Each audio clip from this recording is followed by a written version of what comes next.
You ever wonder why certain patches of American wilderness stay untouched? Not because of laws, but because of fear. Deep within the heart of Louisiana lies the Rose Pine Barrens, a dense, ancient pine forest stretching nearly 40,000 acres. It's a place wrapped in silence, where even birds seem to hush. Locals don't talk about it much, those who still live close enough to matter. Tribal elders once claimed it belonged to something older, something territorial, and maybe they were right. On November 12th, 5 lifelong friends, Derek Malone, Travis Woodruff, Caleb Hensley, Marshall Peak, and Vincent Dorsey, broke that silence. They weren't reckless teenagers. They were seasoned hunters, but their secret, a plan to trespass into the restricted zone where hunting's been banned for decades under the guise of wildlife protection. To them, it wasn't a warning. It was an invitation. The promise of trophy bucks and untouched game trails led them 12 miles into forbidden ground, carrying rifles, camping gear, and bourbon, just enough bravado to pretend they weren't scared. They set up camp under the towering pines, mapped out trails, and scouted with military precision. By dusk, the first day felt like success.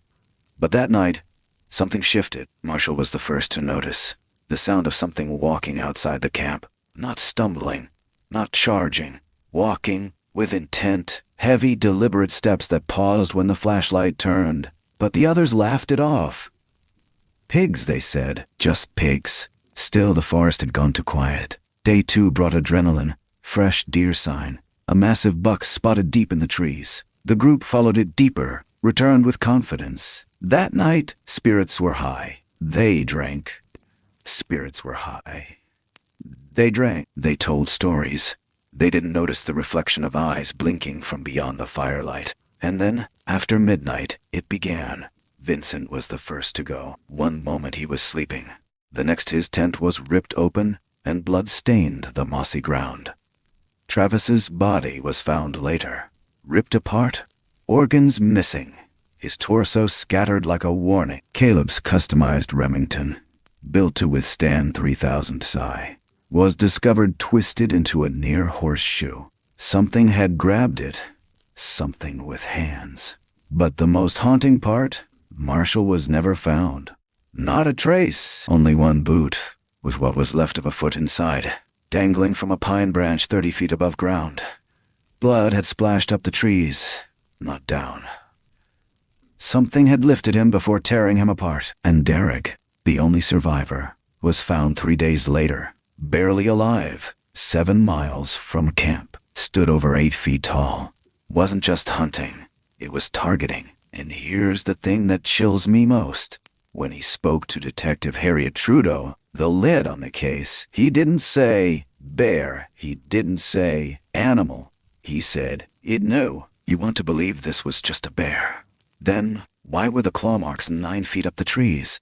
Why did every physical sample, every hair, every blood trace, vanish from police custody just months after? Why did Derek flee the state and never touch a rifle again? And tell me this, if it really was just an animal, why is the Rose Pine Barren still closed to the public, patrolled by unmarked government trucks with no license plates? Almost a year later, no official answers, no warnings, just silence. So maybe, just maybe, the legends were never legends at all. Maybe we were warned. We just didn't listen. They called it a hunting trip. Just 5 old friends looking for one last thrill before winter set in. But this wasn't just a weekend getaway. It was months in the making, planned down to the last detail. Every step laid out with precision. They knew exactly what they were doing. Derek Malone, the quiet planner. Travis Woodruff, always the bold one. Caleb Hensley, their ballistics expert. Marshall Peak, calm and precise like a soldier.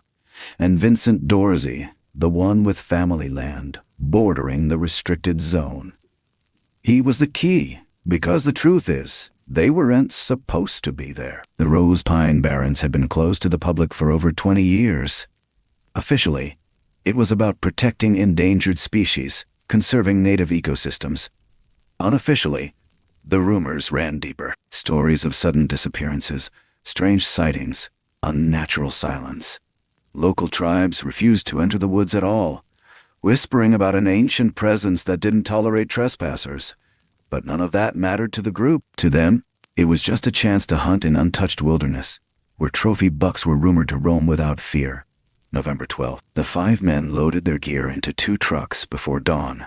Tents, rifles, field packs, bourbon, everything they'd need for 3 nights off-grid. They drove through back roads and entered the forbidden territory through a side path only Vincent's distant uncle knew about. They bypassed ranger checkpoints completely, rolling deeper and deeper into the pines until the signal bars disappeared and only the sound of wind through trees remained.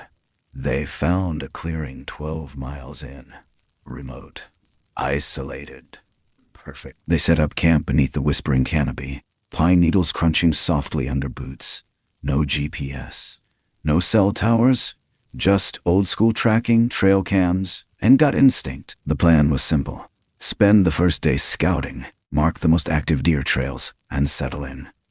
By sunset, everything felt normal, safe even. The forest was calm, almost too calm.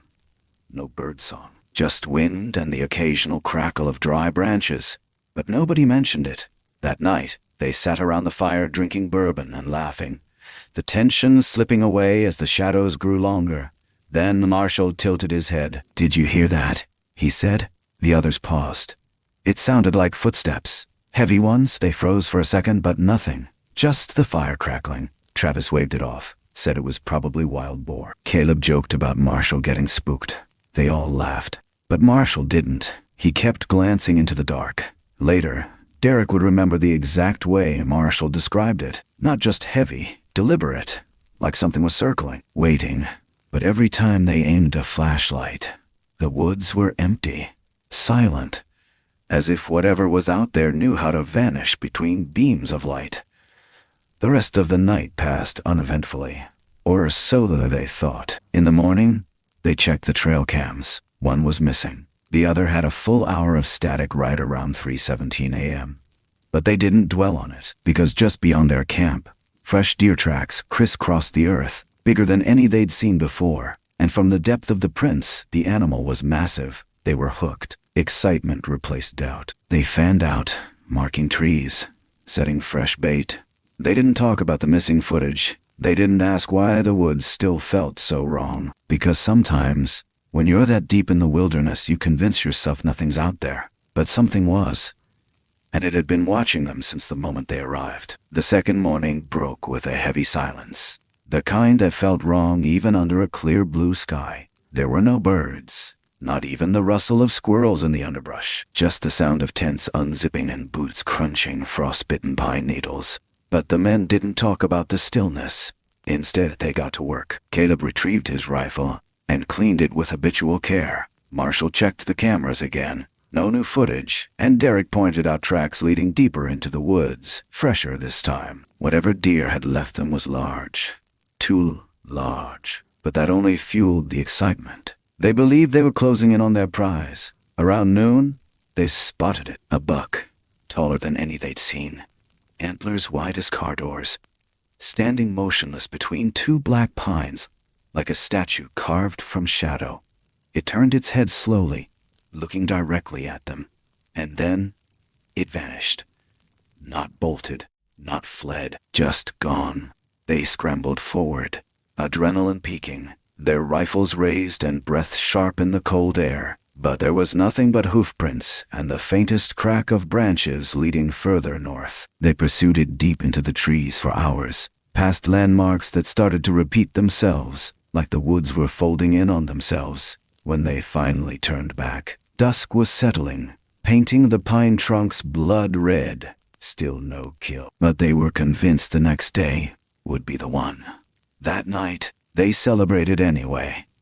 Cheap bourbon passed from hand to hand, the fire casting wild shadows against their weathered faces. They laughed a little too loud, a little too long, as if trying to convince themselves everything was fine. No one mentioned the missing camera, or the eyes they thought they saw beyond the light, but something was there, watching, waiting. And for a split second, the illusion of safety cracked. Marshall rose to relieve himself. He walked just 20 feet from the fire, close enough to see their silhouettes dancing in orange flame. But then he stopped. The forest felt wrong again. The trees didn't move. The air was still. And something was breathing. Not him, not him. Heavy horse, right behind the line of trees. He turned slowly. Hand dropping to his belt. Nothing. But the breathing didn't stop. He returned to camp pale. Something's out there, he muttered. Just loud enough for Derek to hear. Not a deer, not a pig. It's following us. Derek tried to laugh, but it came out dry. Maybe it just wants a drink, he joked. But Marshall didn't respond. He just stared into the dark. And then for a moment they saw it. Two eyes, reflective, yellow, far apart, too high off the ground, blinking once before vanishing behind the trees. Caleb raised his rifle, but Travis stopped him. "It's probably a coyote," he said, trying to steady his voice. Sounds came from the forest. Low thuds, the snap of thick branches, and once, something dragging across stone. But each time they looked, there was nothing.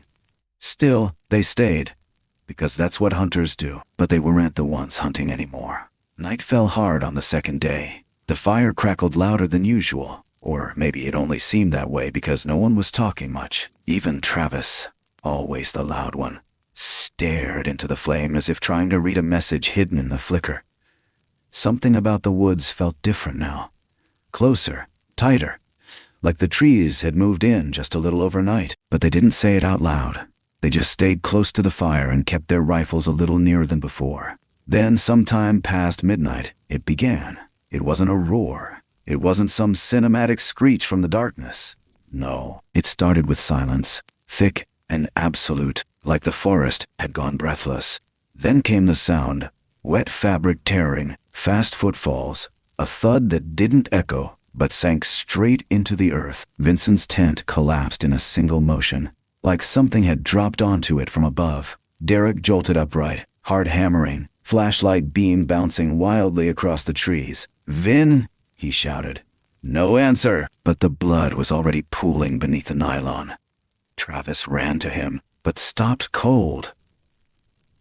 "Jesus Christ," he breathed. Vincent was gone. The tent was ripped open from the top, not the side, shredded downward as if by claws or hands. His sleeping bag was 20 feet away, drenched in blood, still zipped. No one heard a scream. Then, chaos. Marshall fired a warning shot into the trees, the crack of the rifle echoing too long. Caleb grabbed his Remington, his pride and joy, customized to withstand anything the southern wild could throw at it, and moved in. But the gun barely made it halfway up before something came out of the dark and hit him. They didn't see it. They only heard the sound, the sickening crunch of metal bending, followed by Caleb's scream cut off mid-breath.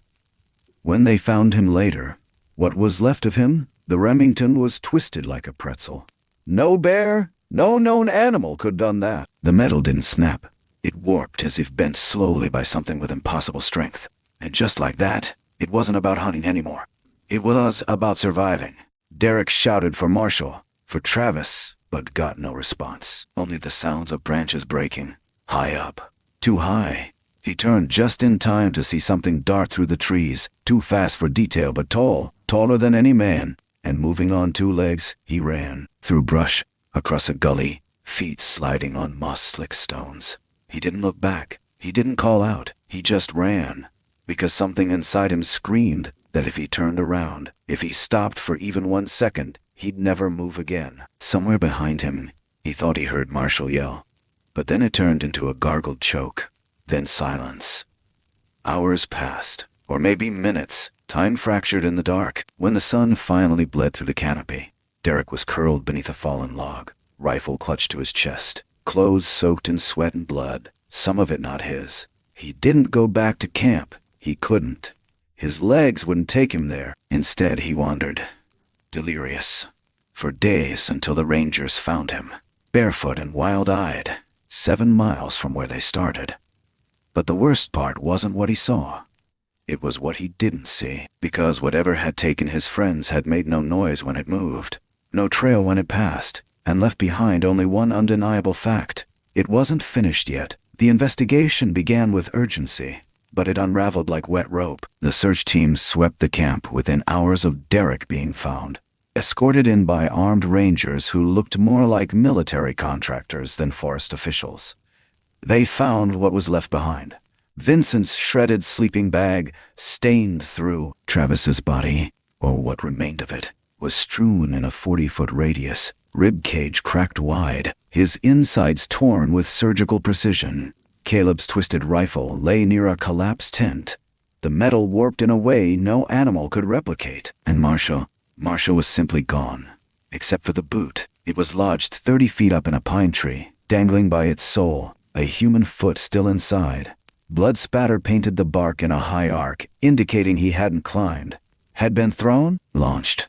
No known predator could do that. The forensic team, pale-faced and tight-lipped, took samples, photos, and left without speaking much. But the ranger captain stayed back, staring up at that boot like he recognized something he couldn't say aloud. Then came the scratches, 9 feet off the ground, carved deep into several surrounding trees. 4 slashes parallel, gouged through bark like wet paper. Not claw marks, not random, clean, intentional, as if something had marked its territory, or worse, left a warning. Detective Harriet Trudeau was brought in to handle the case. She was tough, pragmatic, with years of backwoods homicide under her belt.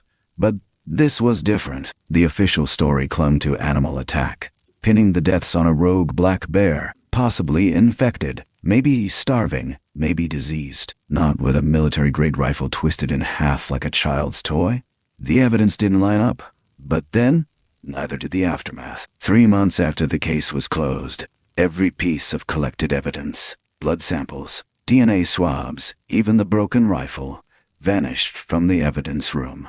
No paper trail. No explanation. When Trudeau inquired, she was told, "It's above your pay grade." She resigned 2 weeks later. And as for Derek, he never returned to Louisiana. He sold everything, house, truck, gear, moved to Arizona under a different name. He refused every interview, ignored every reporter. Only once, just once, did he say anything of value. Trudeau met him privately before she quit the case, and according to her, he told her this: it wasn't a bear. It stood on 2 legs. It watched us. It waited. It chose us. Then he paused. It didn't kill to eat. It killed to send a message. And from that moment on, he never hunted again. But the government didn't forget. A year after the incident, the Rose Pine Barrens were sealed off indefinitely. Not just closed, fortified. Hidden cameras were spotted on surrounding trails. Locals reported unmarked trucks coming and going at night. And then, silence. So the question is no longer what happened in those woods. It's why no one wants us to know. Derek Malone never told the full story. Not in public, not even to the authorities. But there were whispers. People close to him said he'd wake up screaming for weeks after. Others claimed he kept a loaded revolver under every pillow in his Arizona home. He stopped hunting, stopped hiking, stopped speaking to anyone from his old life. It was like the forest hadn't just taken his friends. It had marked him, haunted him, branded his memory with something he couldn't scrub out, no matter how far west he ran. What truly happened in the heart of the Rose Pine Barrens that November night didn't stay behind. It followed. In his voice, in his breath, in the way he would glance at dark corners, even under daylight. Before vanishing from public view completely, he told just one more story. Late at night, over a bottle of whiskey, to a retired journalist who never published the interview but kept notes. According to him, Derek leaned in, whispered with eyes wide like a man reliving a nightmare frame by frame. He said, "It didn't just kill. It studied us, waited. It knew our routines, our order of watch. It picked us off with intent, not for food, for something else, like we were being tested." The word hung in the air like gun smoke. Tested. When asked if he thought it would ever show itself again, he didn't answer. He just nodded, once, very slowly. A year later, satellite imagery showed a new perimeter had been constructed around the Barrens.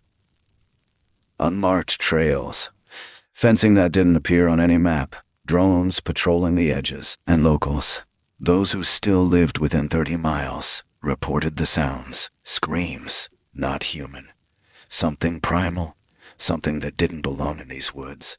But what haunted them most weren't the noises. It was the silence that always came after. You see, the government closed the area down, but not because it was dangerous. They closed it down because something inside knows how to wait. And whatever it is, it doesn't want to be seen until it does. Until it's too late. And you have to ask yourself, why? Why the evidence disappeared? Why no real report was ever filed? Why a perfectly healthy adult man ran 7 miles barefoot through wilderness, leaving behind 4 bodies and 1 unanswered truth? Because the thing in the woods wasn't just hunting, it was choosing. It was choose. And Derek Malone, he was just the one they let live. So maybe it wasn't just a bear. Maybe it wasn't some lost apex predator or rogue wolf out of its territory. Because whatever tore through those 5 men in Rose Pine Barrens didn't just kill. It stalked, studied, and struck with the kind of cold precision that doesn't belong in the animal kingdom. And the way it ended doesn't feel like an ending. Derek Malone's silence wasn't survival instinct. It was fear laced with understanding. He looked into something that stripped away every illusion of dominance man thinks he holds over nature. And when he ran, he wasn't running from death. He was running from something that made death feel like mercy. The trees out there still stand. The camp remains untouched, gear rusting in the dirt where no one dares to retrieve it. The trails haven't reopened. And every so often, someone reports unmarked trucks slipping into the woods under cover of rain and fog. No tags, no lights, no answers, as if something is still active, contained, or worse, protected. And that's the part that won't let go, isn't it? Not the blood, not the missing bodies, but the possibility that we aren't alone out there. That something ancient, intelligent, and brutally efficient is watching from the tree line, waiting for the next fool to think they're just another hunter.